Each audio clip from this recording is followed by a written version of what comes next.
Can everyone hear me okay? Yeah, there we go. Good stuff.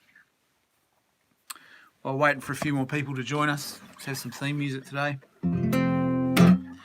Live stream's underway. Live stream's underway. Just waiting for a few more people to join us here today. The live stream's underway.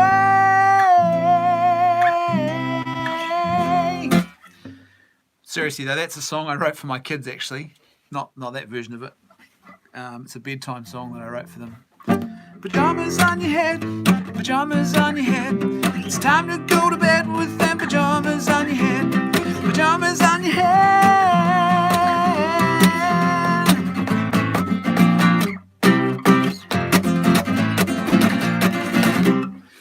But if you start playing it, they never want to hear the end of it. So, anyway, while we're waiting for a few more people to join us, let me start, before we get into the Star Wars news, by talking about a movie that I watched over the weekend. It's called The Unthinkable. I'm going to spoil it, but don't worry. Even if you watch it, having spoilers is kind of irrelevant because this movie is a bit of a mess. So basically, The Unthinkable is a classic example of how if you have beautiful CG and beautiful cinematography, it is still no substitute for good writing. Good writing is your fundamental bread and butter of storytelling. And this movie is just proof that style over substance just does not work. So let me give you a bit of a rundown while we're waiting for a few more people to join us, and then we'll start talking about all the various Star Wars stories. But it was the movie Unthinkable, or The Unthinkable, was originally a Swedish Kickstarter, and they've done pretty good for a film that was made on a Kickstarter. And you've also got to admire the attempt at what they were doing. What they tried to do was put a very human, emotional drama story and situate it into basically an apocalyptic invasion story, basically Sweden being invaded by the Russians.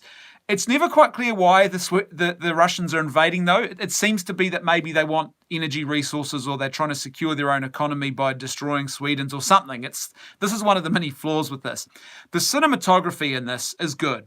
The CG in this film, there's some great CG in this film, The Unthinkable, but oh my goodness, the writing is just a mess. The pacing is awful. The film is just over 2 hours long, and the first probably half an hour or so of the film, it takes almost an hour to get into the main substance of the plot, which is Russia invading the country. And so the pacing is a bit awful at the beginning. Then things keep happening in this film that just don't make any sense. So first of all, there's this, as I said, the whole story is around this idea of Russia invading Sweden for their energy resources.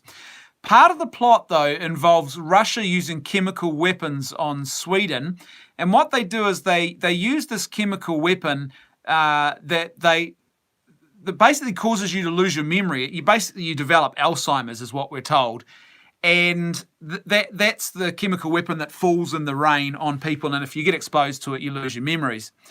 But the first question I had when I was watching this was, why would you use that as a chemical weapon if you're invading a country? Why not just use a chemical weapon that kills people if you want to disrupt the country or take over the country? It's sort of strange that you just have a whole lot of people wandering around who have lost their memories. It's such a bizarre thing. Now, I know why they did it. It's because they had this cool little idea with their plot, with their story, where the main character has written a song years ago when he was a young boy. He fell in love with the female lead, and he'd written a song for her, never played it to her. And then they get to the end of the film, and he wants to play her the song, and he loses his memory as he's playing her the song.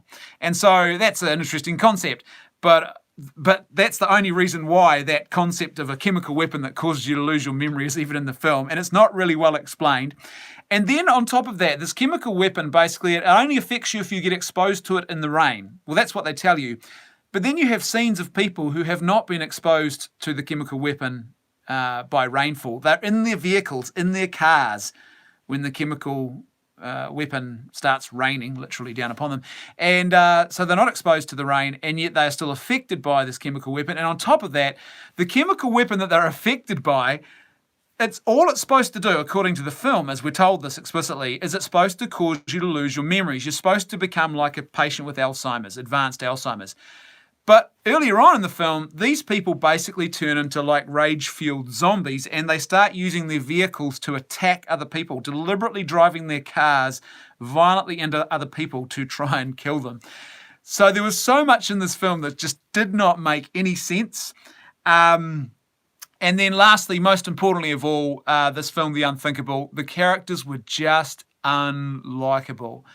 It was a bunch of characters that you were just the main character, this young guy, you're like, I hate this guy, I don't like this guy. The dad, you don't like the dad. The mum, you don't like the mum. The girl, you don't like the mum. They are not likable characters. It's basically, this could have been a good film, but it's a film that's basically written by someone who, earthquake. It feels like someone sat down and wrote this film and they were just depressed. And they were like, oh, I hate women, I hate men, I hate parents, I hate marriage, I hate family, I hate everything. And this nihilistic, depressive mood overtook them when they wrote this movie because, oh my gosh, it's just awful. So that was The Unthinkable. I watched it over the weekend. Don't pay for it. If you're going to watch it, don't pay for the movie. And it's a great example of where style definitely does not trump substance. Alrighty. Oh, someone's asked. Ed has asked me, how was the wedding? The wedding was awesome. It was in Sydney last weekend, and I was the MC at the wedding reception. This lovely young couple that I know I met doing some work over there. It was just such a great wedding too, and it went down a real treat. Served up some of my best dad jokes at the wedding reception, and then my wife and I had a couple of days break in Sydney, which was really cool. Okay. Josie asked, did they go to the Rian Johnson School of Filmmaking? Well, actually, they probably did actually, didn't they?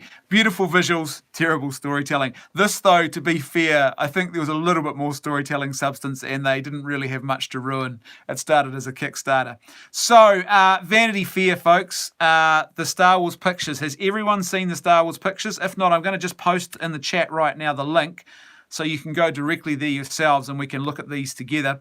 But The Rise of Skywalker, the last week or so, if you click on that link, if you haven't seen it already, or get into your Google and draw it up, because what I want to do now is I just want to work my way down the page and just talk about the various images, because that's the key thing in this article. Viper says they look rather boring and uninspired. They were yawn-inducing, said it's a trap. Yeah, and that's basically, that was my sentiment as well.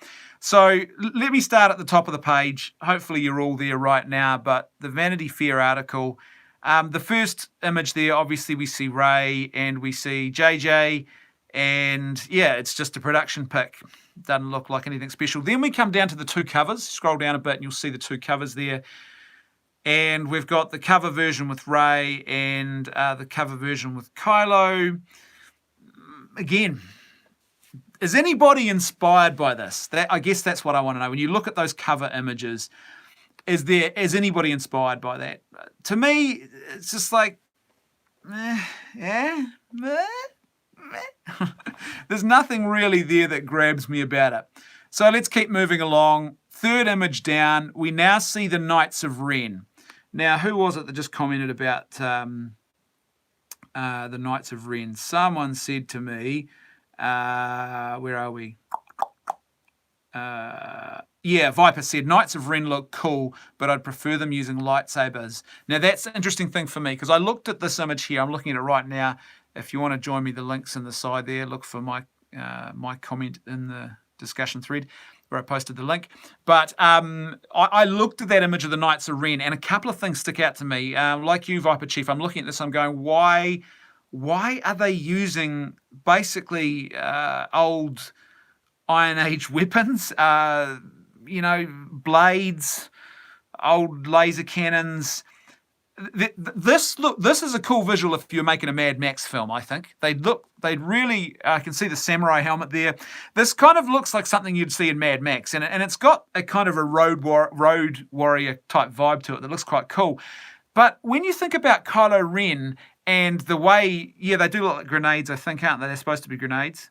And is that a thermal detonator on the knight who's there on the right-hand side? Has he got a thermal detonator on his belt hanging across here? But the thing is that I look at this image and I think the Knights of Ren weren't...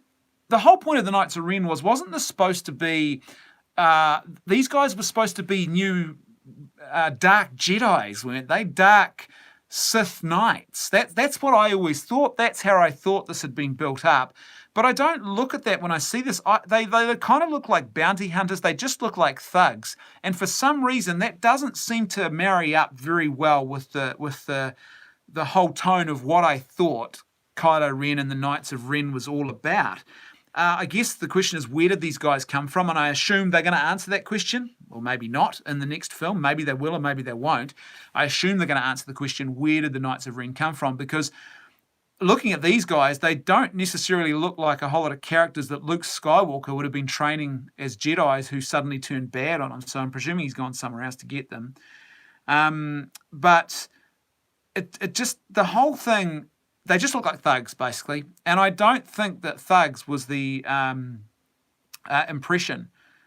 Someone says, what's a Viper Chief again? What's a sword going to do against a laser weapon? Special Forces type soldiers are what I thought maybe the Knights of Ren were. Yeah, and they had something, an aura about them, but these guys just don't look like that. So that's a good point. Dumbo says you sort of get the sense that these are KotOR Ren's personal assassin squad.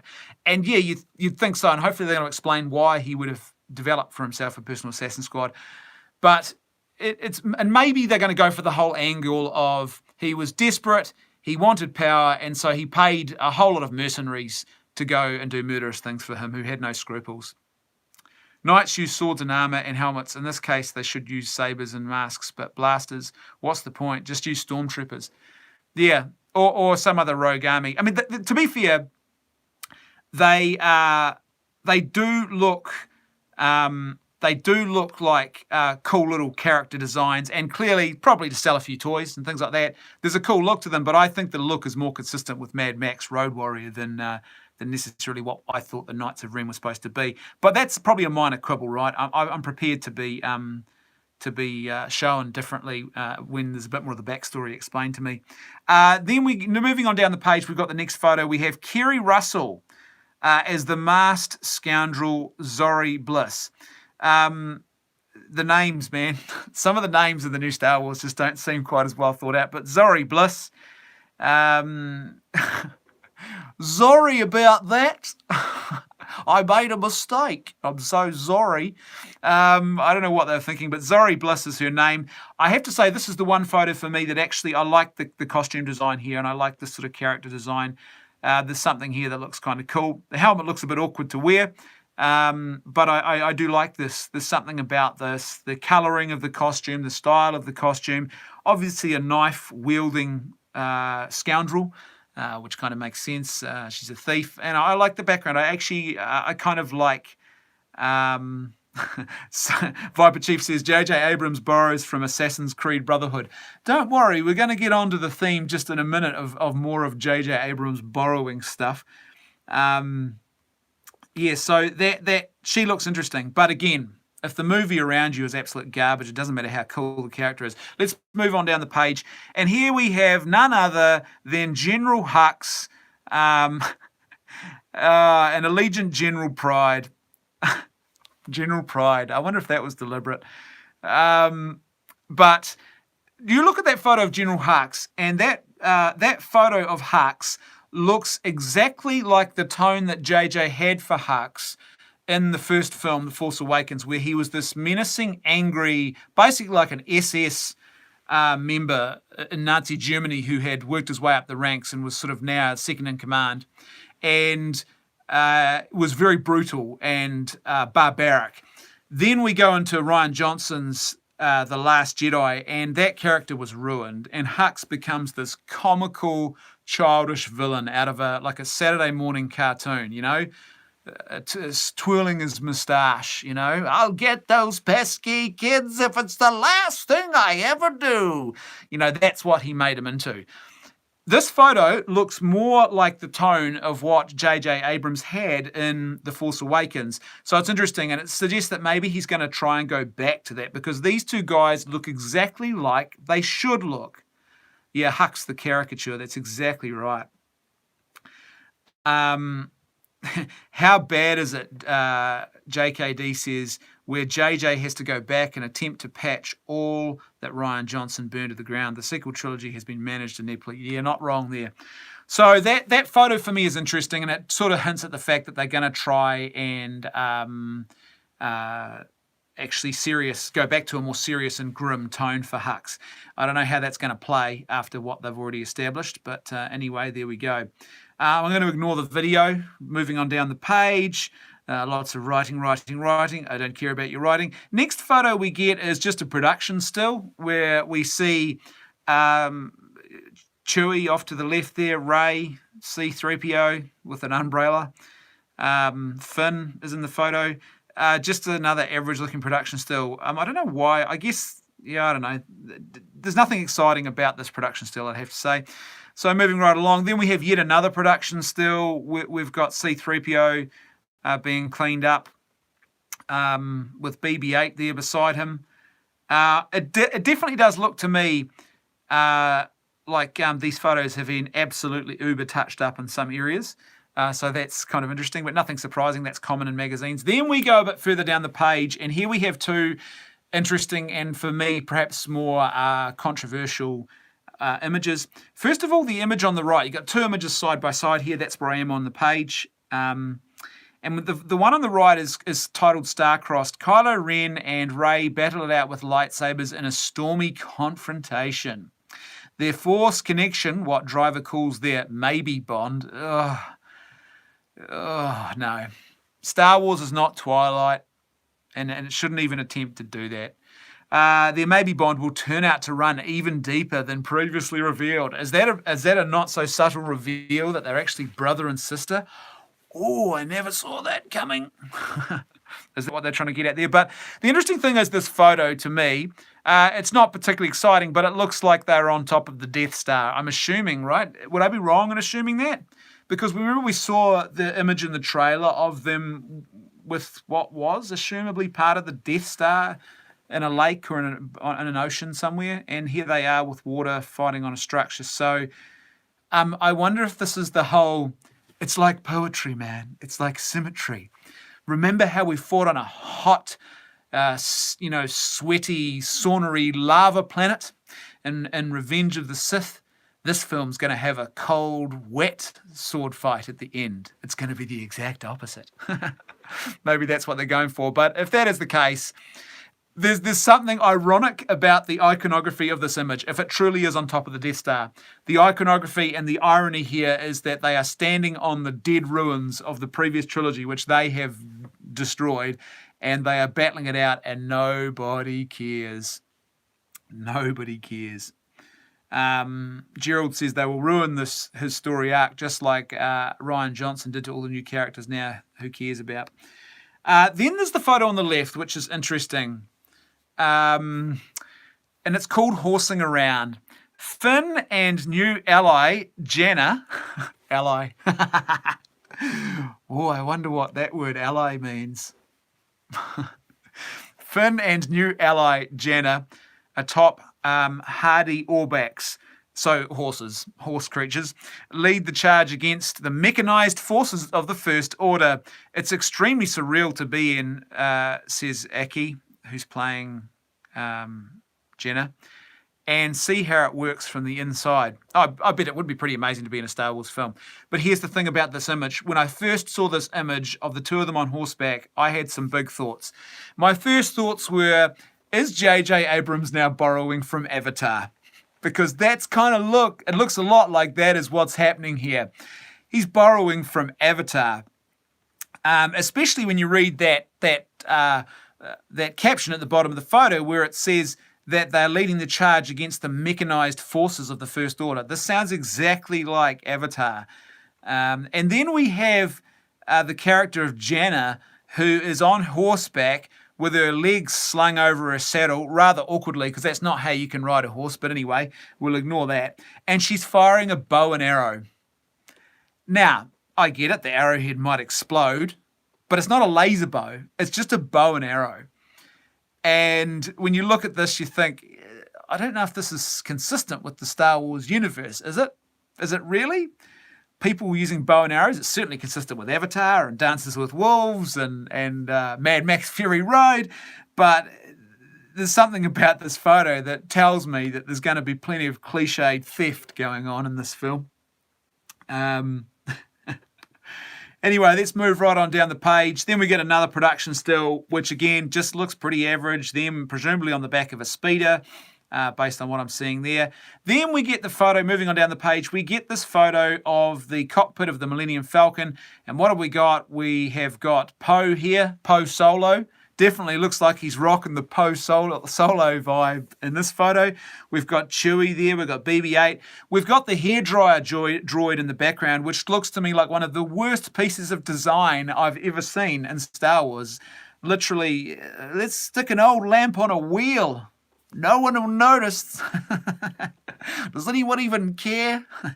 It's kind of amazing that got greenlit. When I think of all of the work that George Lucas used to put into production, and his passion for creatures and robots and droids and stuff like this, to see that on screen I think is a little bit embarrassing. But anyway, then we've got Billy D. Williams reprising his role as Lando, still wearing the same costume, of course, but clearly that photo has been airbrushed. And again, I look at this photo and there's nothing here that really says to me, yeah, this is exciting. Remember the photo of all of the original cast in the cockpit that was, I think it was at The Force Awakens where they released that photo? And there was a bit of nostalgia. There was something kind of nice about that photo. This doesn't even have that. It just doesn't even feel like that. Then we move down the page and we get these kind of odd, colourful aliens. Now, some of them look like aliens, and then we've got one guy here who literally just looks like he's from some sort of Bedouin tribe or the Nairobi Desert or some sort of African nomadic tribe. You see what looks like an African male surrounded by... Oh, there's an African female there too.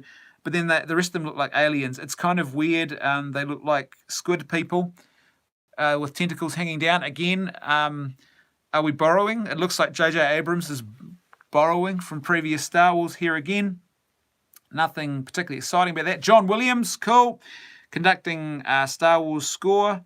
What is John Williams' quote here? I didn't think there would ever be a second film. That's pretty classic. He didn't think it would go any further. But John Williams, this is his last Star Wars, is it not? I believe that's right. This is his final Star Wars, scoring Star Wars. So it'll be interesting to see what happens when they go from there. But I'd have to say, I think that...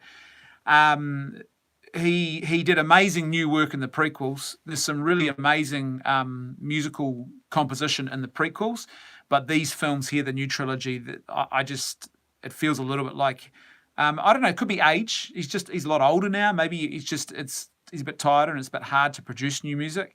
But it did feel a little bit like it was being phoned in. There's nothing that really stands out in the new trilogy. Even Rey's theme, that stuff, none of that stuff really stands out. What stands out in the new trilogy is when they use grabs from the old trilogy score, the original compositions, and they reuse those. Rogue One stood out, but John Williams didn't compose that. The Hope Suite, Jyn Erso and the Hope Suite, I think it was called. That was a cool little new twist on Star Wars. But in the new trilogy, there's nothing that really stands out. And then here we get to what I think is the final photograph, and the one that's starting to spark a little bit of controversy I've seen in the last couple of days on Twitter. The photograph of Luke Skywalker standing behind R2-D2 with the flames burning in the background. Now, I'm assuming this is a flashback to when Kylo Ren had destroyed everything, when he erupted in violence, and maybe it's the next morning or something like that. I could be wrong, but that's what I'm assuming. Now, there's a bit of controversy here. People are suggesting that there's been some photoshopping of this image that has gone on. But to be honest with you, just about all of these images will have been photoshopped in some way. And I'm not particularly shocked by that. I don't think there's anything bad about that. It's something you need to be aware of whenever you look at magazine photos. The reason celebrity faces look so good in magazine photos and not the same in real life is because of the amount of photoshopping that goes on. And so I'm not surprised that promo photos have been photoshopped in some way, if that is the case. It looks to me like they've just grabbed something from the previous film, though, and reutilized it. But again, it doesn't, there's nothing in that image. That could have been an iconic image. But based on The Last Jedi, we already know all about what happened there, the fire, the destruction, the Luke Skywalker contemplating murdering his nephew in cold blood, because, yeah, that's what Luke Skywalker would do. We all know that's how Luke acts, right?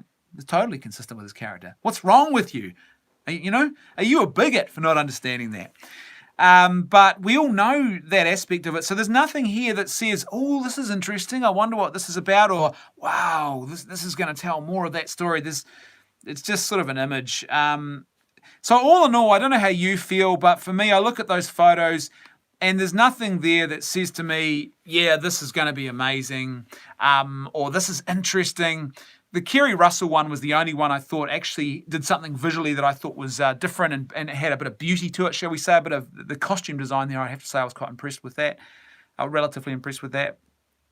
But other than that, it feels very much like a puff piece. I don't know about you guys, but when I was younger, I remember like I'd be at the doctor's with my mum when I was sort of 5, 6, 7 years of age, and the original trilogy was still, you'd still get articles appearing in magazines about it, and it was all the rage.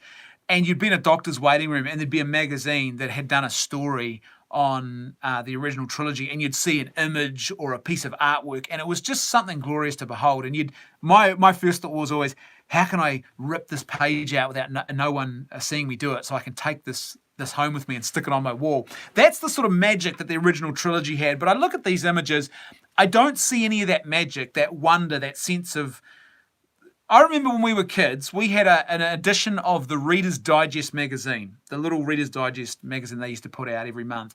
And there was an article in there, the reason we had this one, and I kept it was like a treasure, there was an article in this Reader's Digest magazine about Star Wars and about the mythology of Star Wars. It still stuck with me. And it was such a well-written piece of prose that talked about the depth of the mythology in it and why it spoke to the human experience. But the reason I remember it so vividly was it had some of those drawings, and particularly the artwork from The Empire Strikes Back, some of the Ralph McQuarrie stuff, some of the other production stuff, the poster art. And man, it was such great imagery. It was just iconic.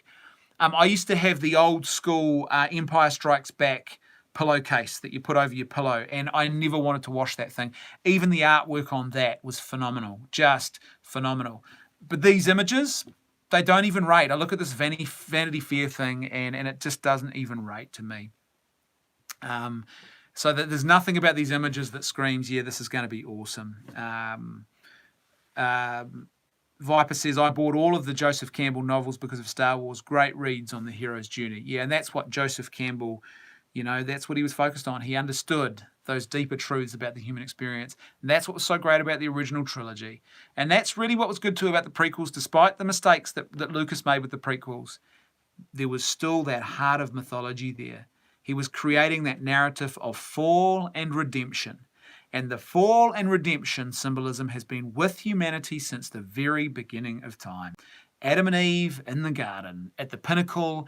And then there's the fall. There's the tempter, Satan. There is the Emperor Palpatine who whispers in your ear. It's fall and redemption, temptation, fall, redemption. It's there. And it was just so fundamental, even to the prequels. This film, this new trilogy, it's not. It's not about mythology. It is about politics now. It's just politics, cliched stuff, borrowed stuff. Very basic sort of writing. The depth and the heart is missing. And then what you get is commentators who desperately want it to be more than it actually is, who I don't think read and spend too much time in the deep end of the pool. They spend a lot more time in the shallows. And so when they look at something like the new Star Wars trilogy, they go, this is so deep, it's so amazing. And you think to yourself, no, if only you read a little bit more deeply and widely and actually read some of the great mythology and great literature, you'd realize it's not that deep at all, actually. It's very shallow and it's very superficial. Very, very superficial. So, yeah. And it's just, there's lots that doesn't make sense. But anyway, moving right along. So we've talked there now about the new Star Wars pickies that were in Vanity Fair. Let me know what you think. The Knights of the Old Republic. So the Knights of the Old Republic apparently is getting a movie. But here's the thing I would say about this. Let me just open up the article that I've got here so we can go to page, so we can have a little read. And it's called, what's the title of this article? Let me send you a link to the article here, since we're in a live stream and I can do stuff like that. Isn't that cool? Technology. Wow. So flash. This is the best live stream ever on YouTube. Okay, Knights of the Old Republic could become a Star Wars movie. Here's the first paragraph. That's all I want to read out of this article. While the Star Wars franchise will take a new direction after the Skywalker arc ends with Episode 9, the new movie might still tell a familiar story, according to BuzzFeed News. And that's all I want to read to you, because the fact that BuzzFeed News is telling this story says to me that I'm skeptical that this is actually true. It could be true, but BuzzFeed is renowned for outright, just flat out falsehoods. So it's possible that someone's heard a story that they want to be true, or possibly someone is trying to knock on the door at Disney, basically. And what they do is they talk to a mate at BuzzFeed and they say, hey, have you heard the rumor that there's a Knights of the Old Republic movie in the offing, and that this person's writing it and this is what it's going to be about? And you write a story and Disney goes, oh, you've got our attention, tell us more. So it could be a very impressive attempt at a job interview. But I'm a little bit dubious because BuzzFeed News are the one that's reporting it. But here's what we know according to these reports, and these are all, as I said, BuzzFeed level breaking news.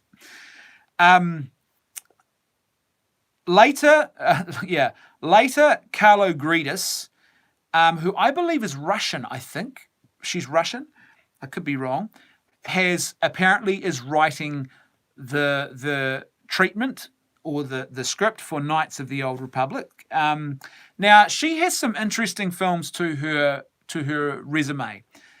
So Alita Battle Angel was the most recent, and obviously that was received well by a lot of people. So I still haven't seen that, so I can't comment on that film, but I know a lot of people I trust who seem to think it was an enjoyable film. Shutter Island. That I have seen, and that was a good film. I enjoyed Shutter Island, so that's some good stuff.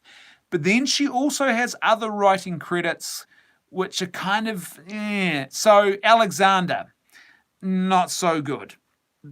That movie was not so great. But to be fair, Alexander had, I think, a problem with overreach, and that's possibly why that was a problem with the writing. Too much. Trying to do too much with the film, not keeping it tight enough. Then we get to Terminator Genesis, however you want to say it, with the Y in there. Terminator Genesis, she had a writing credit on that.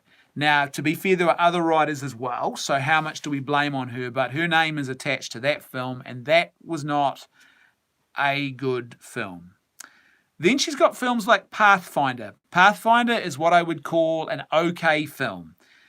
But Pathfinder is nothing it's not gripping, it's nothing really that stands out, it's just a film, it's not great. And so, and then the other one is Night Watch, based on the Russian graphic novels. And again, Night Watch, you watch the film and you got to have admiration for the ambition of what they're trying to do and these cool ideas, but I'm not sure it quite comes off from a writing perspective. So for me, I look at that and I see a mixed bag there. And remember, as I said, Terminator Genesis is quite a recent film that she was involved with. So to me, I look at that and I see a mixed bag. However, I will say this, if this is a true story and she's involved, what you can often discover is that you have someone who doesn't necessarily have a good writing resume, but they find a passion project. It's not uncommon for this, to have writers who are really good at writing one thing and then the other stuff they write is not very good. and they write that one thing because it's a passion project and it means so much to them. And it's quite conceivable because I look at her resume here and she has content and, movies and things that she's written, which are definitely in the correct wheelhouse if you're going to write a Star Wars film. So, it is, she's in the right zone, if you like, writing zone. And it could be a passion project. She could be absolutely passionate fan of Knights of the Old Republic. It may be something she just absolutely loves. And so, she's, it's possible. And so this is really, really good. But I'm suspicious. And the other thing too is that it could be a cynical marketing ploy to keep fans. It could be a situation where Disney is thinking, okay, we've got to do something. This could be part of a wider strategy of Disney's where they think, they've thought to themselves, okay, we lost a lot of people with The Last Jedi. We've definitely lost faith. We lost a ton of people, and Solo has proved that to us, that people are willing to vote with their feet. They're willing to not turn up if they don't like what we're doing. So we've got to actually try and maybe drop a little bit of bait out there to get some of these people back. And so it's quite possible that some clever individual has said, you know what? Those fans we've lost, a lot of them like the old school Star Wars stuff. They like the old extended canon and everything else. They like Knights of the Old Republic. So maybe what we should do is we don't even have to make the film. We just have to put it into the very preliminary pre-production stages, the development stages. We put word out there that we're thinking about doing this. We leak it to a few choice websites that will publish it because they're hungry for Star Wars news. And maybe what happens is a few of the fans go, oh, they're not so bad after all. I like Knights of the Old Republic. Maybe I'll go and give this episode 9 a bit of a go. It could be that someone's thinking along those lines. But as I said, I'm yet to see anything concrete that says to me this is definitely happening. If it does happen, I'm still suspicious about whether or not we're going to get a good film. Dumbo says, Knights of the Old Republic if you're going for something a little more philosophically interesting. Yeah, that's true. It's a good old-fashioned RPG. Now, for those of you who don't do the old gaming like me and my Sega PlayStation, RPG stands for rocket-propelled grenades. So, yeah, know the lingo. Okay, moving right along, and we have people who have got online and have launched a petition. This is the great age of activism. The activism astounds me. Everyone's an activist now. They're on social media fighting for great causes, fighting for the causes that really, g'day Brandon, welcome, fighting for the causes that really matter. And yeah, Xbox does have compatibility with old Star Wars. That's why I've got Knights of the Old Republic on my iPad, which travels with me everywhere. And it's kind of weird, this guy sitting on a plane in a suit every now and then playing Knights of the Old Republic if he's not reading. Okay, so there's lots of activism. It's the age of activism. Everybody's out there being an activist, saving the world from the comfort of their armchair or mum's basement. And what we've got some really committed, faithful activists out there who are now demanding that Disney makes a sequel to Solo. Solo 2. When I saw this, I thought to myself, this has got to be a joke, hasn't it? This has got to be surely a joke, a marketing ploy, a setup. This is not real. There's no way that a group of people are calling for a Solo sequel and are running a campaign for this. Seriously? Solo 2. Why? Why would they do that? Solo, whether you like it or not, Solo was what I would call a very bland paint-by-numbers film. It's all very self-contained. It's all very bland. Even if you have great dislike for something like, say, The Last Jedi, which I do, I think they made an absolute mess of it. I have a certain respect for the fact that someone was trying to do something. Solo does not feel like a film that someone was trying to do something. It just feels like paint by numbers and very, very bland. And probably that's a reflection of the fact that they brought Richie Cunningham back. Was it Richie Cunningham who was directing? It wasn't it Ron Howard? They chuck him in after they sack their original directing team, their original creator team, very far down the track. And so he's sort of salvaging as best he can. So at that stage, you really do get into paint by numbers. Ron Howard, that's right, yep. Now, someone says here, Viper Chief, they should make a Darth Maul film. Now, that's the only thing I was going to say that you're probably interested in is Darth Maul. Remember him? We saw him. He had a scene at the end. We want more of that Darth Maul. We want to know what that was all about. That's really the only thing. But other than that, why would you want a sequel to this? There's nothing about this film that said, I want more, or I want to spend more time in this universe. I want to know more. This, to me, is so bizarre. And it's so bizarre that, in fact, I think that... Oh, here we go. JKD Buck76 says, might as well have a bunch of SJW's petition for Pluto Nash 2 or better yet, Ishtar 2. It's kind of exactly right. It's like, what I think this is possibly a Star Wars, a Disney setup that may, or some group of activists who are desperately trying to make out like Solo was better than it actually was. And then they're able to say, hey, look, there's a group of fans who loved it so much they want a sequel. So don't you listen to all those bigoted haters and those patriarchal evil men who just didn't like the movie because it had the lady folk in it. So maybe they're looking for a gimmick or something, and this is just a stunt, or it's a marketing stunt of some kind, but this doesn't feel real. I looked at it and I thought, why? And for that reason, someone says we should start a petition for Rian Johnson's remake, The Last Jedi. Solo 2, man. No. There's just no. So what is he going to do? What is he going to do in that film? Yeah. They've already, I reckon they ruined a whole lot by incorporating the very weird, and I think what's up with modern filmmakers and sexual deviancy with the droid? What is up with that? And when people say to me, oh, these are kids' movies, what are you getting so upset about? I'm like, well, if they're kids' movies, why do they keep inserting all this deviant stuff into them? Because it doesn't seem like kids' movies to me, unless you believe that you're in the business of propagandizing children. Is that what you're doing? But anyway, that when they inserted the droid into the Millennium Falcon, I think that actually did a lot of damage to the mythology. Because it's like, well, Han Solo is actually no longer a good pilot at all. He's a guy who knows how to turn on a machine. Wow, that's amazing. Look at that guy using his computer to use the Google machine to find out information. He's the best researcher I've ever encountered. He's just using Google. It's not the same as someone doing hard research, like. But anyway, so why would you make a sequel to that, and what the heck could you do with it? As it is, that film, the fact that it got released was amazing. It was a salvage job on what would have been an absolute, otherwise, massive disaster for them. Gerald says, that's all it's for, so they can claim that the fans loved it. They would never make a Solo 2, but by saying fans liked it, they can save face. That's exactly right. They can say, well, remember that petition. And you hear a whole lot of journalists too, journalists at the moment aren't researching very well anyway, but when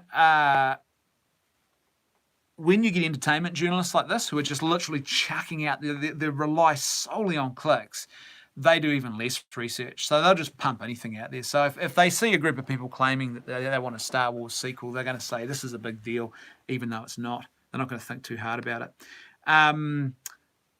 Where are we? Garrett Munyard, I hope I'm saying that last name right, Garrett, is it Munyard? Says, Star Wars fans, we want Obi-Wan film starring Ewan McGregor, directed by Dave Filoni. Disney? Okay, we'll give you Solo 2. That's about it, eh? You naughty boys and girls.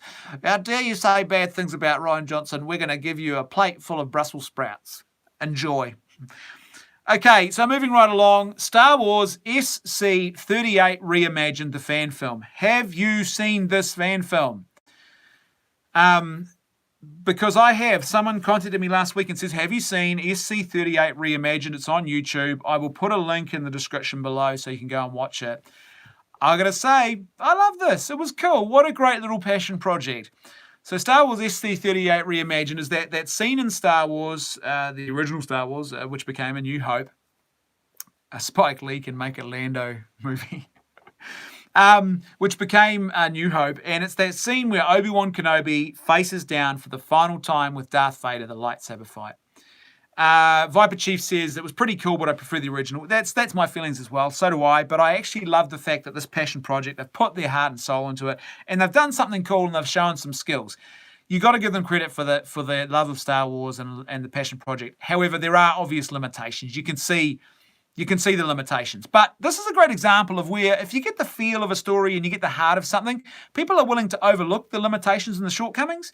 And you clearly look at the effects flaws and a few other things, and you're willing to overlook that because there's got the spirit of Star Wars there. So I thought that was really cool. It had the spirit of Star Wars.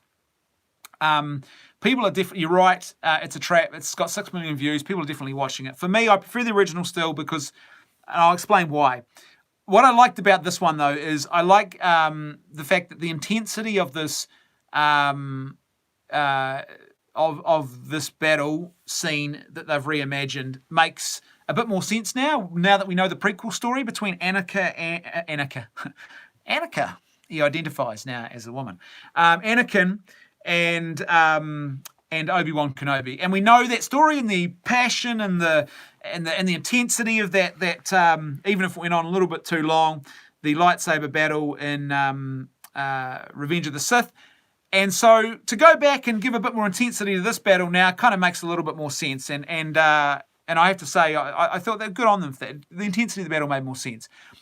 However, the violence in the corridor, there's that brief red and black corridor scene, and you have the violence of that scene I felt didn't feel like Star Wars, where you've got Darth Vader punching, like, backhanding and punching Obi-Wan Kenobi and then slamming him against the wall and throwing a saber at his head.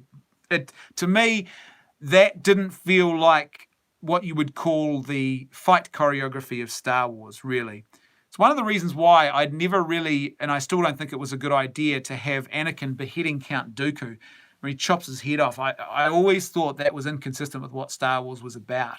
It was never about the gratuity of the violence. It was always about the emotional conflict. And the fighting was always a reflection of the emotional conflict. And that's why, those original lightsaber battles, particularly in that first film, that lightsaber battle with Obi-Wan Kenobi and Darth Vader, it's not that physically intense. And there's no gratuitous violence, but the emotion of it, that's the heart of it. And so I felt that little corridor scene in SC-38 Reimagined was not consistent with Star Wars. It's only a brief moment, to be fair, but that part of it just felt like a sort of a gratuitous punch-up and moment of violence that's not really getting to the emotional heart of the story. Yeah, you're right, Viper Chief. It was out of character for him to kill Dooku that way. And it was so weird that, here's Palpatine saying, kill him. And it's like, are you trying to reveal who you are? Like, really obviously early? It was weird. Now, what I loved, though, was I loved in SC-38 Reimagined, was I loved when they had those little vocal callbacks to Revenge of the Sith, when the battle culminates and that crescendo moment in the battle. And, the vocal callbacks, the cues, the audible cues back to that film. You were my brother, Anakin. That callback. I thought that was a nice touch. That was a really cool touch. And then when the blast doors close and Vader, says Kenobi, when obviously Kenobi's Force Ghost is now calling to Luke. The thing that would have made that even better was when he'd said Kenobi, if Kenobi's Force Ghost had responded, why hello there. Yes, why hello there. That would have been quite classic. The one thing, too, that at the very ending that I wasn't sure about was the very ending where Vader is walking away and you hear, that audible callback to Revenge of the Sith. You were the chosen one. And to me, that I don't think that doesn't feel appropriate. It's the one sort of criticism. That and the fight scene in the hallway. That didn't feel like necessarily the best way to end it. Because to me, it sort of was a little bit like, are they trying to suggest that Vader is thinking along those lines, that he was the chosen one? He's remembering that thought and he's thinking, I'm the chosen one, yeah, I'm kind of special. I don't know, it just didn't quite work for me, that last line. But I love the other stuff. You were my brother, Anakin. That whole, the emotion of that. So that's what I think of Star Wars SC-38 Reimagined. It had heart, it had passion, it's a passion project. I still prefer the original. I'm not a big fan of people going back and reworking people's work. Sometimes you can see where it actually shows you how things could have been better. But in this case, you got to give them credit. It was a great little passion project. Moving right along, and I hate to be the bearer of bad news, people, but I'm going to be the bearer of bad news. So take a seat, pour yourself a whiskey if you have to. But winter is coming for us Star Wars fans, if it's not already here. It's snowing, basically. If I put my hand out the old metaphorical window in Star Wars universe, there's snow falling on my hand. Winter is coming for Star Wars fans. Why am I saying that? Well, because of Benioff and Wise. David Benioff and D.B. Wise are coming to Star Wars.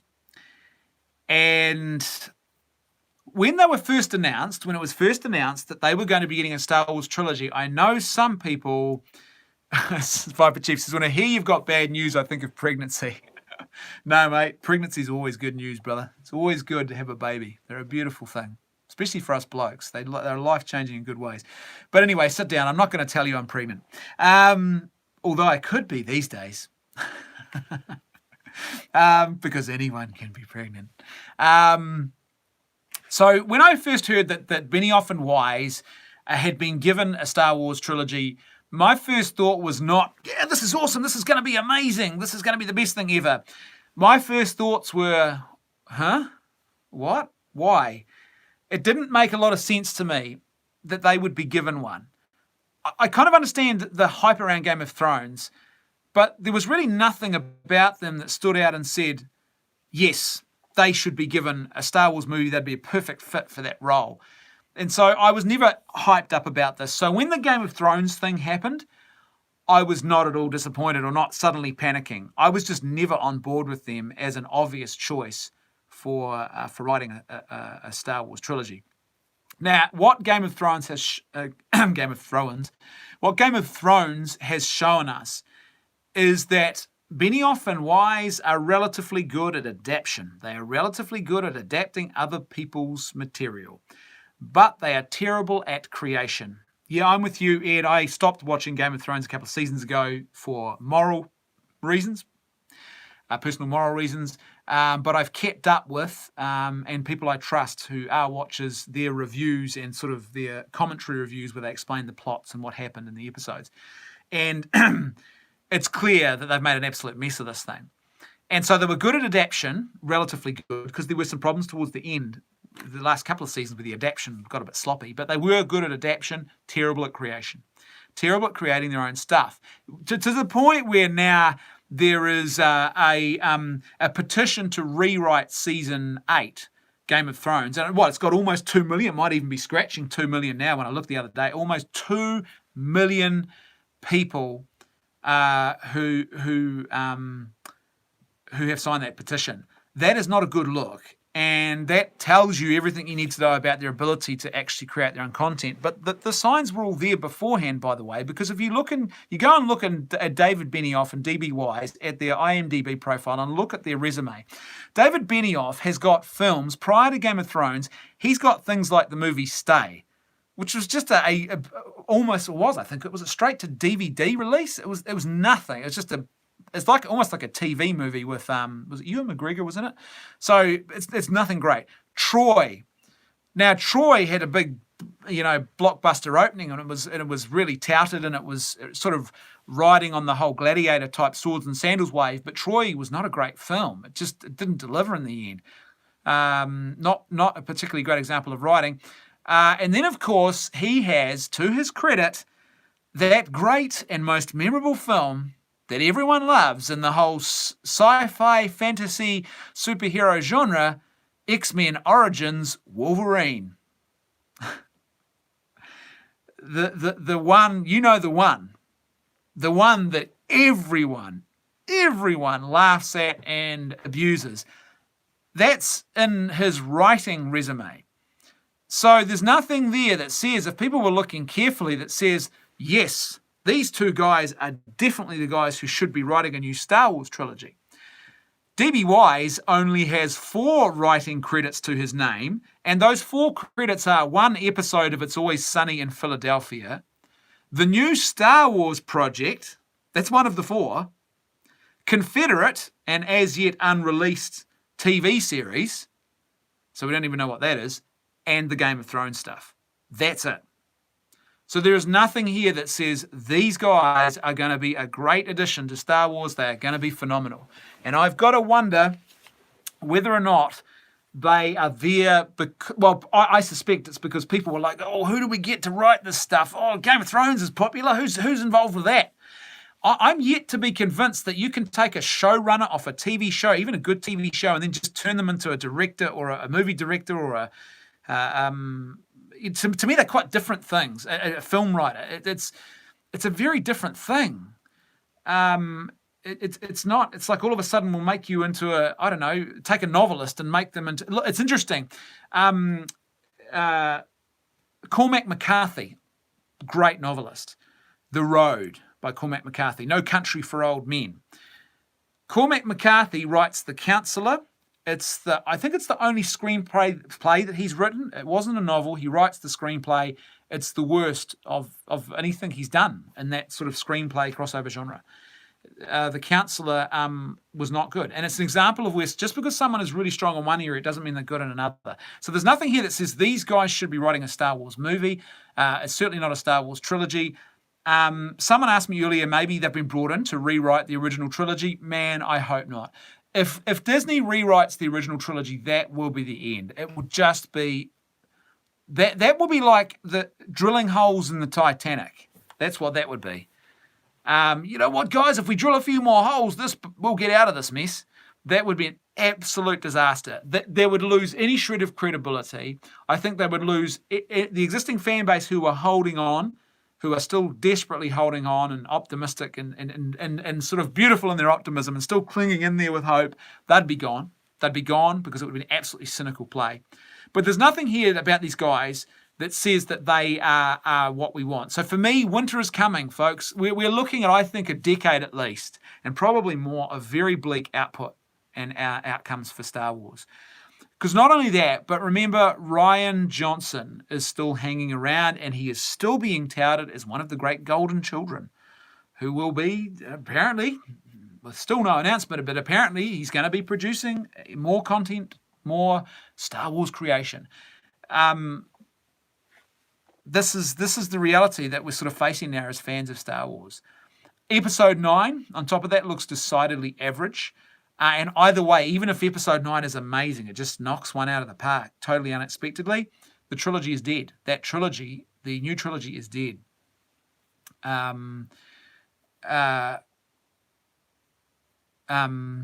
So either way, that trilogy is gone boogered. The Mandalorian is the only thing I hold out hope for. And the reason I'm holding out hope for it is because I've watched that panel at the Star Wars Celebration with Dave Filoni and Jon Favreau, and they clearly are guys who have passion and commitment to the original heart of what Star Wars is. They actually have the commitment to the mythology and to the spirit of that mythology. And to me, it's such a great tragedy. People say, oh, why do you get so upset about Star Wars? And because good mythology matters, I believe. The stories we tell ourselves as a society, as a culture, are a reflection of what's going on in our culture. And when our mythology is superficial, shallow, political nonsense and falsehoods and all sorts of other stuff just hackneyed in there for propaganda purposes, even if you agree with that propaganda, when mythology becomes propaganda, then your culture is in real trouble. It is not a good sign at all. And so for me, there's a great tragedy when you have one of the formerly great mythologies that is now starting to reflect this vacuous propaganda-based approach, and the heart of it is gone, and it's all just nonsense that we're being served up. And then people are expected to excuse it, but with excuses like, but look at the beautiful visuals, or look at the fact that if you read this book, it fills in all the blanks that were missing. Or if you just imagine and squint your eyes the right way, you can see how this actually is a good plot. It's like, no, it's all, the heart of it's missing, and it's kind of frustrating. And so I think the reality is that we're in for a bleak winter ahead. And we just have to accept that and prepare ourselves for that. Josie says, I will forever hold a grudge against Disney if they neglect us of an Obi-Wan film with Ewan McGregor in his prime for more of this trash. Yeah, it's interesting. An Obi-Wan film could be good, but again, I don't know, what would they do with it, this current cadre? What would they do with an Obi-Wan film? Look at what they served up for Solo. We'd probably get a version of that, it seems to me. I don't know necessarily we would get anything good even if they did that. But yeah, you're right. The things that the fans are actually asking for, they're not even interested in doing. Let's move along. A couple of non-Star Wars bits of news to finish with. Has everyone seen the new Batwoman trailer? Have we all seen Batwoman Goes to Woketown? Oh my goodness, this is truly awful. What is this? I've watched it multiple times and I was it was so bizarre to me that I've decided I'm going to produce a piece of merch, I think, about this. And I'm also going to do a separate reaction trailer where I watch it and just break it down.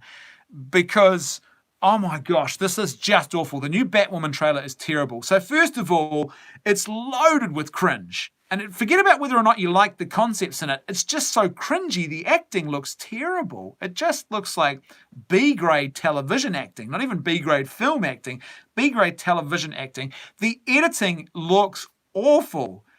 Certainly the editing of this trailer was terrible. It's just like, let's jam this in there and let's stick another scene in. And what we'll do is, where we should have a much sharper cut between two scenes, let's just have one scene linger too long and then we'll cut to the next scene, and it feels so abrupt while you've already been hanging around the previous scene too long.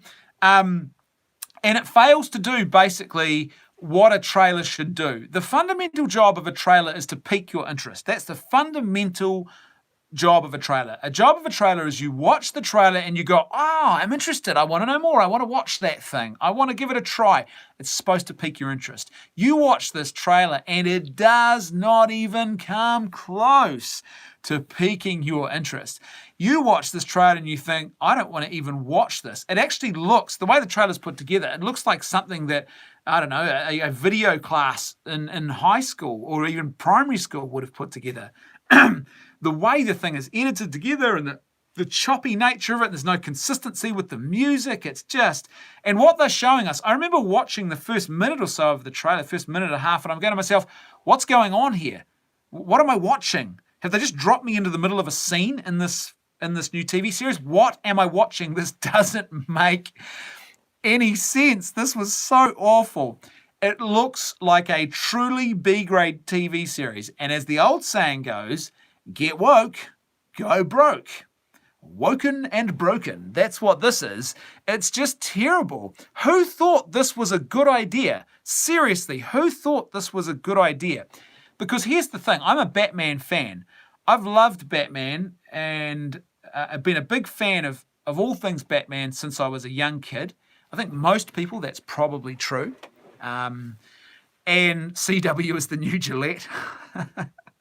Yeah, next should be using a razor. My Gillette razor. Look at this. Product placement by Gillette.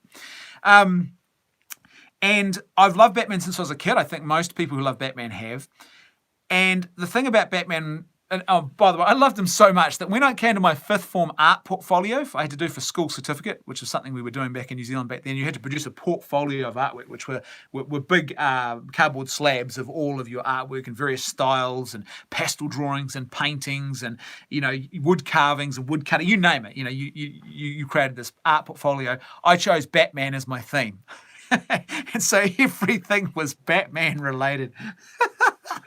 What was I thinking? But anyway, so I was a bit of a Batman fan. I used to sit there and doodle Batman. And the one thing I know about Batman is this, that all of your other sundry characters in the Bat universe around the Batman, apart from Joker, but all of your hero characters, they rely and they exist solely because of the mythology, the iconography of Batman.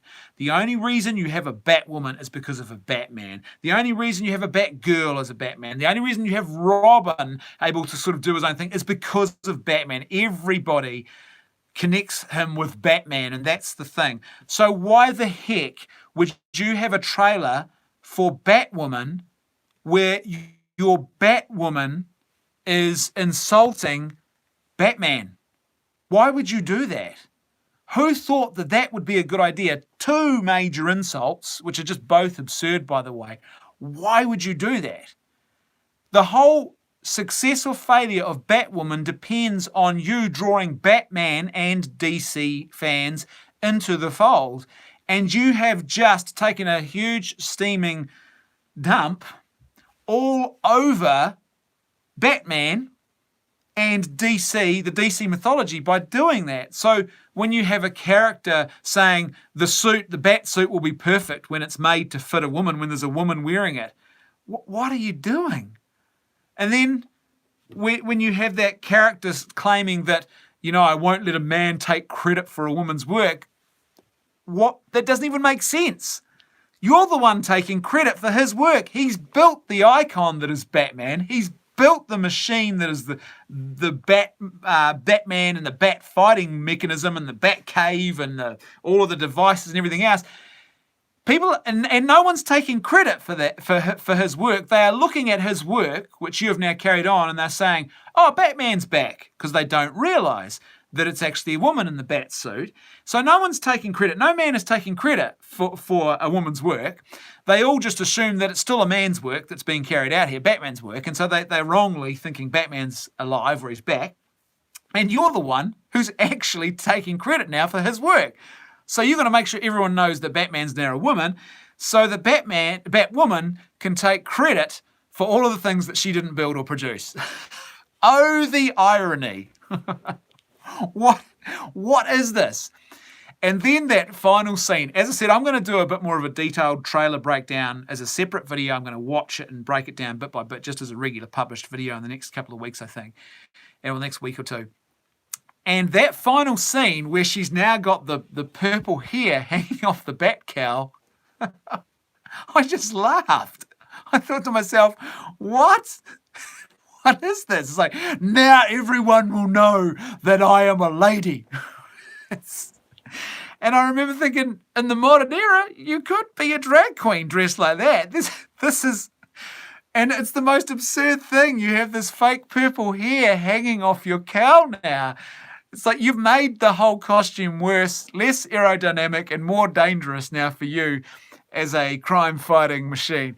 So the whole thing was absurd. But basically, what they've done with this trailer is there's nothing they can do to salvage this now. It's not like where you put out a trailer, like, remember the new Predator movie, where the first trailer came out and everyone's like, oh, this looks terrible. And we were right to think that, it turns out, because the movie wasn't so good. But then they realised, and they bring out a second trailer, and the second trailer looks good, and you think, oh, this is going to be good. They can't do that with this. This trailer, there's nothing they can do to salvage this now. The trailer was not just awful, and it gives away the game. This is going to be terrible, and the people producing it just don't care enough about what they're doing. But secondly, the full-on attack on the actual mythology itself and on the main character you rely on of Batman and the sort of the heart of DC comics, really.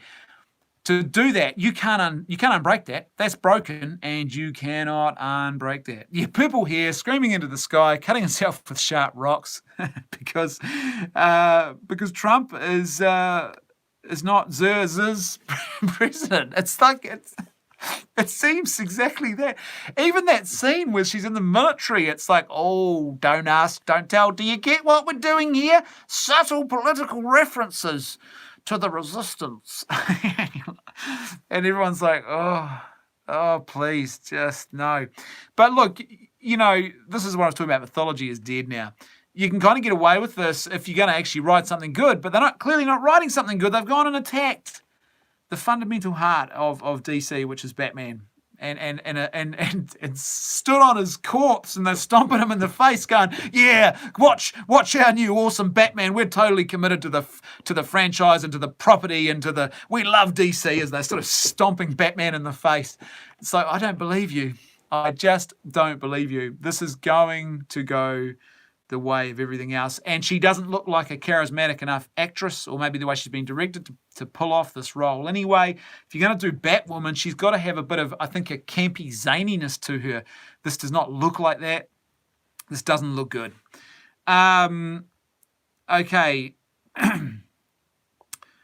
CW stopped caring years ago, says Josie. You're probably right. The new Rotten Tomatoes rating system, two more things to discuss. The new Rotten Tomatoes rating system. Has everyone heard about this? Rotten Tomatoes is going to introduce a new tier of rating because apparently they believe that a whole lot of people are fake review bombing their site, various movies and TV series and things like this. Now, it's quite conceivable that happens. People do negative reviews and positive reviews for things. There's no doubt. And by the way, this happens on IMDb as well. It's pretty clear. You go and look at certain films that you've either got production staff or paid people or friends of the people who worked on the film who have gone and written overly generous reviews of movies to try and elevate its score. There's no doubt that goes on, and that would happen on both sides. Anywhere where you get movie reviewing, and in the modern age where it's all about economic pressures and drivers, and this is how you make your money, and you depend on people to watch your film or your TV series, and you rely on online reviews and ratings, what are you going to do? You're going to get all your friends, you're going to pay people, you're going to review bomb sites to try and amp up a review, just like people might review bomb review sites now to drive a rating down. So people it goes both ways. But what they've decided is they're going to introduce this new level of review qualification on Rotten Tomatoes, where you've been to the film itself, and you will actually get, what you have to do is, as I understand it, you have to produce a movie ticket. And I assume all that they want you to do is photograph that movie ticket as proof that you've been to see the movie, and then Rotten Tomatoes will put your review into this person has been to see the movie review, as if you can trust them more. But it doesn't mean anything.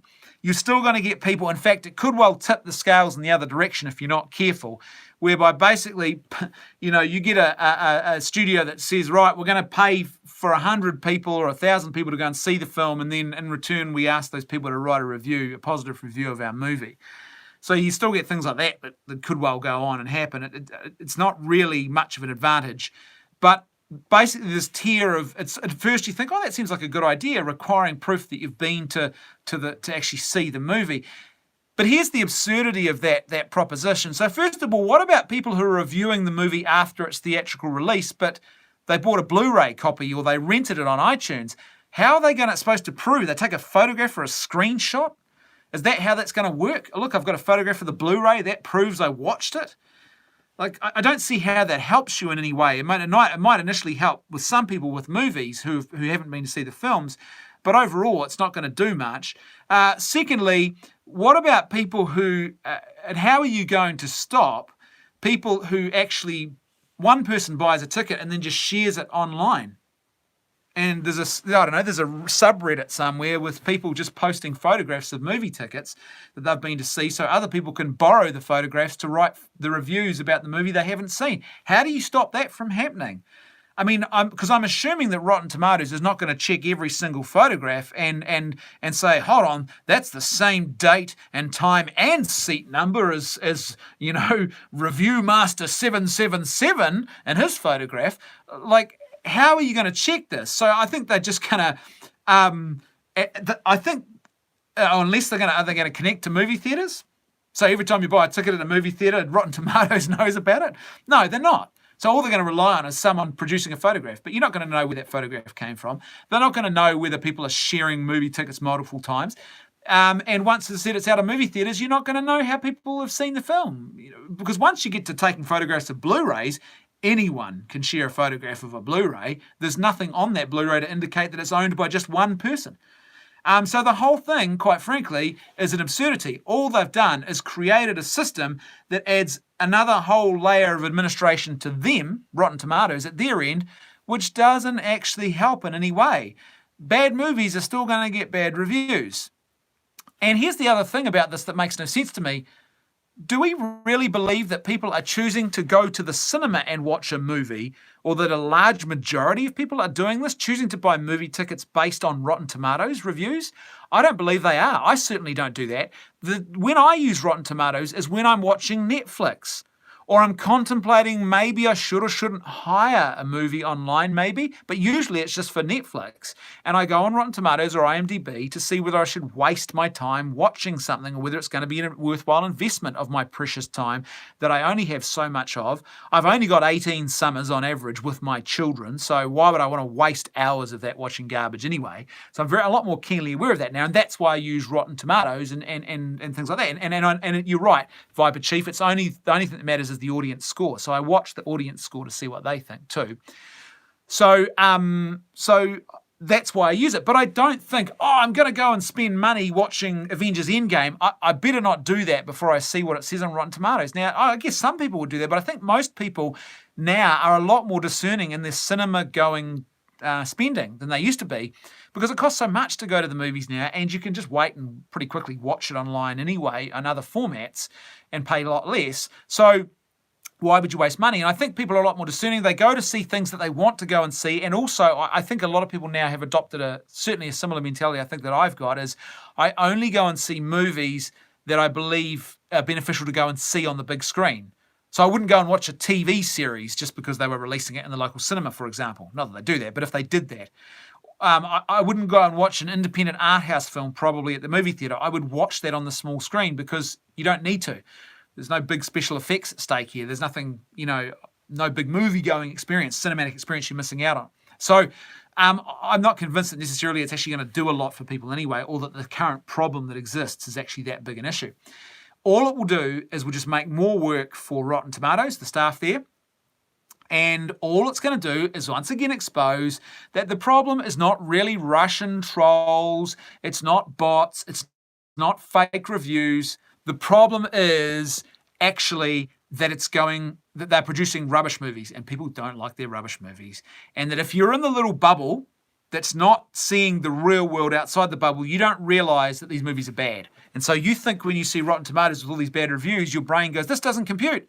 I'm in the bubble. Everyone I know loves this movie. It's amazing. It's the best thing ever. How can The Last Jedi be reviewed so badly? This must be a scam. This must be Russian bots. This must be the alt-right, who are now the best computer programmers and best computer marketeers, internet marketers that we've ever seen before. It's just weird.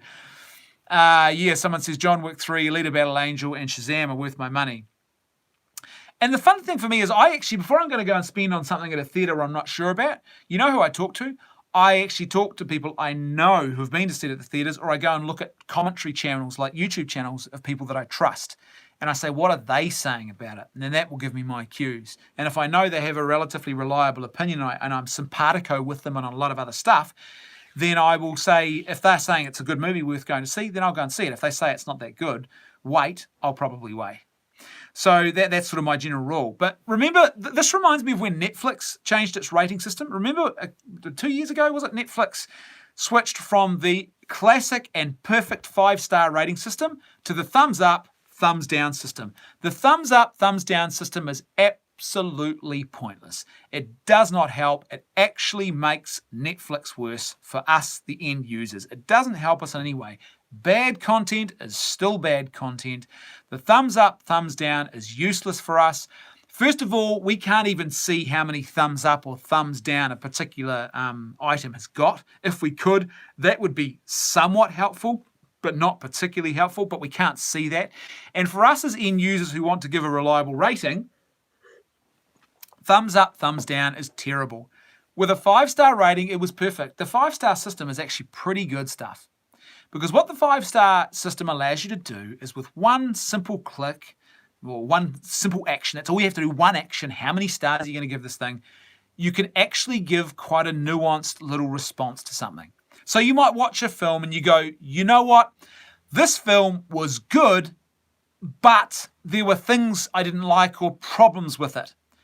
So I'll give this 3 stars. You watch another film and you go, this film was great, everything about it was good, I'll give this 5 stars. What you get with thumbs down, thumbs up is you get only 2 options. It's a binary and it's absolutely hopeless. And I regularly now just don't even give thumbs up or thumbs down. What it does is the thumbs up, thumbs down system, it drives your your data collection, if you like, to the extremes. Because what happens is this. This is how I watch something on Netflix and I go, okay, if it was really terrible, yeah, I'll give it a thumbs down. If it was absolute garbage, give it a thumbs down. If it's really, really, really good, top shelf, give it a thumbs up. But if it sits somewhere in the middle, or it was mostly good with some issues, or I liked the story, but I didn't like the some of the visuals, I don't rate the thing, because I think, well, it's not fair to give it a thumbs down because it's not that bad, and it's not good enough to get a thumbs up. I'm not going to be dishonest, so I just won't rate it. So everything now that sits in the middle gets left without a rating, right? That's what happens. And so it actually makes the system worse. Whereas before with Netflix, what you could see with Netflix was you could see, okay, and they used to be able to do this, you used to be able to choose content based on its star rating. So it would show you all the 3-star movies. So you look in a category, sci-fi, and you could get all the content ordered based on how many stars it had. That was a good system. It made sense. And you looked at it and you went, you know what? When I look at this particular piece of content here and I see that 1 million people have watched it and it's got a 3-star rating, that's a pretty good indication that this is an average to good sort of movie or TV series. I see 1 million people have watched it and it's got 5 stars or 4.5 stars. That's a good indication that this is something that's worth taking a punt on. But you don't get that anymore. And so what Rotten Tomatoes is doing here just seems so pointless. It's a waste of time. It's the same as what Netflix did. It's just a pointless system that doesn't help them, doesn't make it better for the end user in any meaningful way. Last cab off the rank that I want to talk about today, last topic, Terminator 6, Dark Fate. The new trailer for Terminator 6 dropped the other day. See, I'm cool, kids. I use the lingo. I'm down with the youths. It dropped. The trailer dropped. It was bomb. It was the bomb. It was the bomb biggity. I'll stop now. My kids love it when I do that, by the way. I deliberately try and embarrass them. I've threatened them the other day that I'm going to come to school and pick them up one day dressed as like Harry Potter or something and really, really play it up. So, I enjoy my new role as a dad. My wife, the other night, I said to my wife, I want to take our kids to the school dance. And she's like, really? You want to do that? And I was like, yeah, I've earned the right to embarrass these little people. And I'm going to do that. And I'm going to turn up, 2 thumbs out. Dad's here, kids, for a dance. Anyway, the new Terminator Dark Fate trailer. And Viper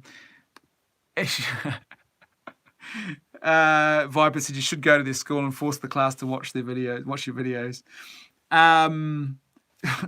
Marchese says, I just call it Feminator 6, Genderless Fate. Josie M says, Terminator Bland Fate. I'll start watching Terminator 3, 2, after 3, 1 and 2 are the best. I want to talk about that in just a second. So here's my thoughts on the trailer. Any trailer that starts with a pop music song, I'm automatically suspicious of, unless it's a comedy film or it might be appropriate, like it's a biopic about Queen and it starts with a Queen song. So I'm suspicious of any trailer for an action movie that starts with pop music. That always makes me a little bit suspicious. I don't know why. It's a personal preference thing. But I always think to myself, I'm a little bit dubious. It feels like cliched television, you know?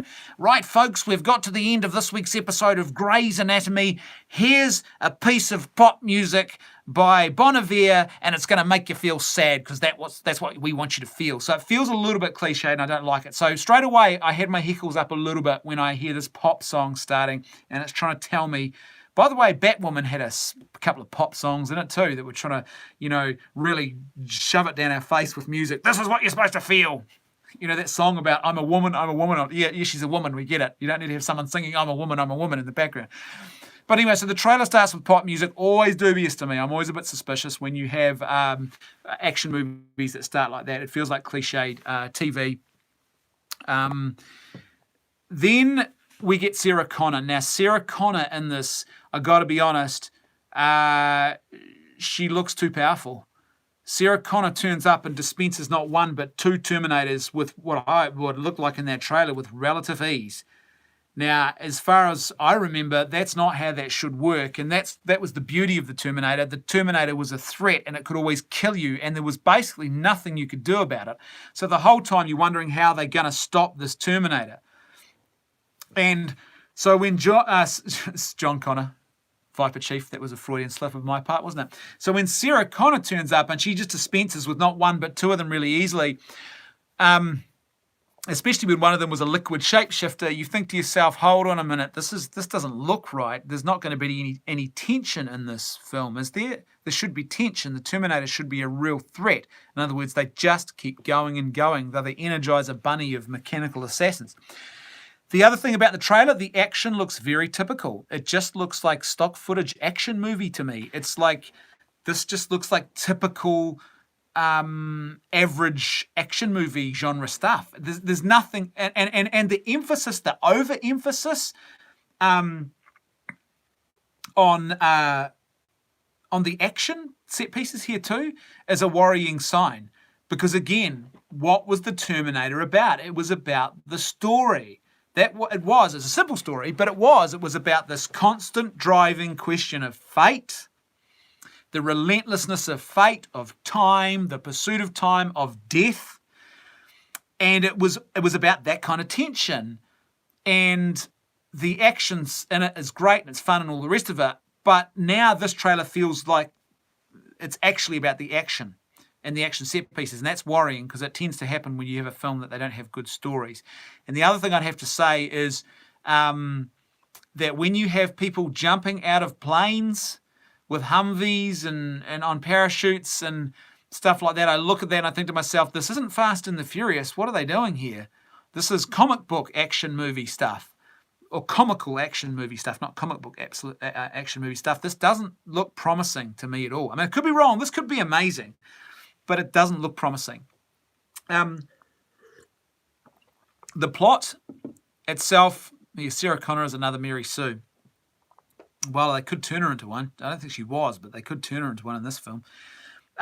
Certainly because she's too old too to be turning up and just dispatching Terminators as if she's a Terminator herself. In a movie like this, with her age, you would expect Sarah Connor to be like the wise mother figure. That's her role in this mythology now. Or if you're a sane and prudent writer who's in touch with the truth, then you have an older actress who's playing an older character. You make her the older, wiser mentor, the mother to the younger characters. That's what you do with her. That's how good mythology works. She's the Lady Galadriel who equips them and informs them. She's not on the front lines fighting the battle as if she herself is a young, fit 20-year-old Terminator. She looked more powerful and impressive than the young female Terminator did. It was so weird. So that was weird. The plot that's revealed, what we see of the plot, we don't know much yet, but what was revealed in the trailer looks like a rehash of all the movies that have come before. We've got a Terminator chasing someone who needs to be kept alive, and now it looks like we've got a female character who needs to be kept alive. So they've taken the original plot, by the looks of it, of John Connor, and they have made someone else into a Joan Connor, and a young Joan Connor, who's a different female who needs to be protected for some reason. And so they're now trying to protect her from what? Another Terminator that's come back through time to attack her. And then they've stolen from Terminator 2, where they've sent back a good Terminator to help protect the young girl. And then on top of that, they've stolen from Terminator Salvation. That young female Terminator believes that she's actually a human being, which we've already seen this before. This is just rehashing the same plot points that have all come before. Then Sarah Connor turns up to save the day with her stash of weapons and her well-armed, well-trained, well-prepared. Again, Terminator 2 rehash. So nothing here looks to me like it's original. Even with the fact that you've got James Cameron involved. But remember, James Cameron is involved as a producer on this. And I think quite importantly, it was Genesis. I'm pretty sure it was Genesis where James Cameron came out and gave praise to that film. And Genesis was just terrible. It's the worst of the Terminator movies thus far.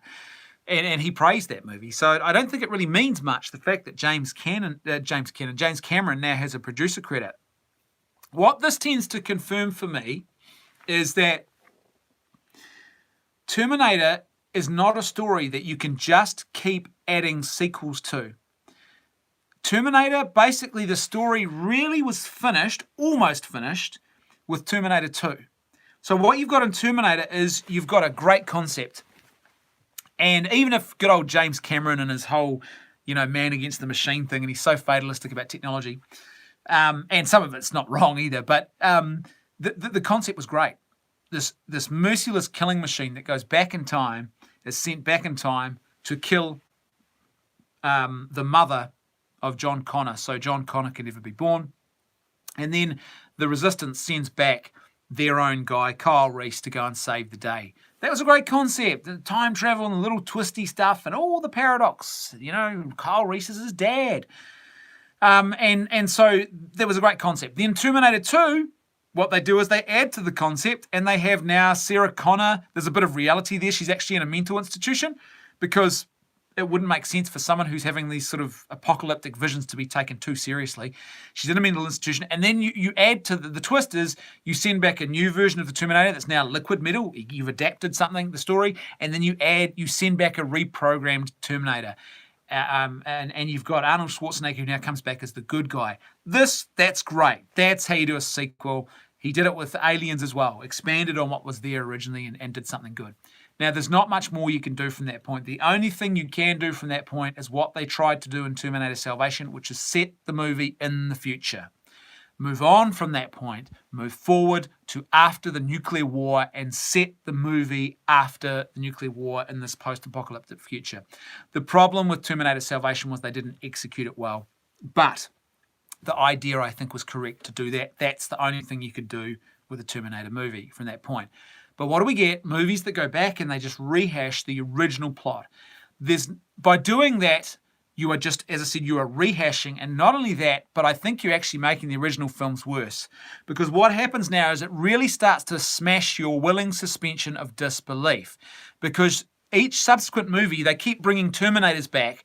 And then you start to realize after you've seen this several times, oh, hold on a minute, there's actually no way for Sarah Connor or for John Connor as a young boy to actually be protected from Terminators, because all they need to do is, Skynet needs to do in the future, is keep sending back Terminators. Why stop at one? Why not send back 5, 10? Just keep sending them one after the other, after the other, after the other, and all of a sudden you realize that in actual fact, the willing suspension of disbelief goes because they would never win this. They just keep sending them back with that same concept. So what you should do is move on from that as if time moves forward. You can't go back and alter what's been. You just sort of leave it there and then move forward. And the only third possible option, I think, for a third, to make it, a trilogy, complete it, would have been, and I think James Cameron needed to write this, Skynet as the patriarchy, is to actually have a film where they set it in the future, the post-apocalyptic future where the nuclear war has taken place. And that, to me, was the only way you could round that out. But now, going back and doing what they're doing, so Action.com says, or Action.com says, do you think Arnold is playing a human this time around? A scientist, maybe? I don't know. It's interesting, what they're going to do with Arnold. He's opening the door, and here's this Terminator living in the woods. So you're right, maybe he's not a Terminator. I really hope they don't do something stupid like, this is the original scientist who modelled the Terminator on himself and his own facial features. That would be dumb if they did something like that. If they have him just as a scientist, that would be kind of weird, I think, because Arnold's the Terminator. Yeah, can we be done with the Terminator? Golden Wing says, I agree. But this is, welcome to the brave new world, folks. For all of the other ideological issues that plague our society, and it looks like we've frozen up, so I'll just keep going till we finish. But for all of the ideological issues that plague our society, one of the big issues that we're dealing with now is that we strip mine the heck out of existing franchises. And we just, we strip the guts out of them. We rely on nostalgia. There's just nothing original going on here. And so to me, that's the brave new world that we've come to, and it's a real shame.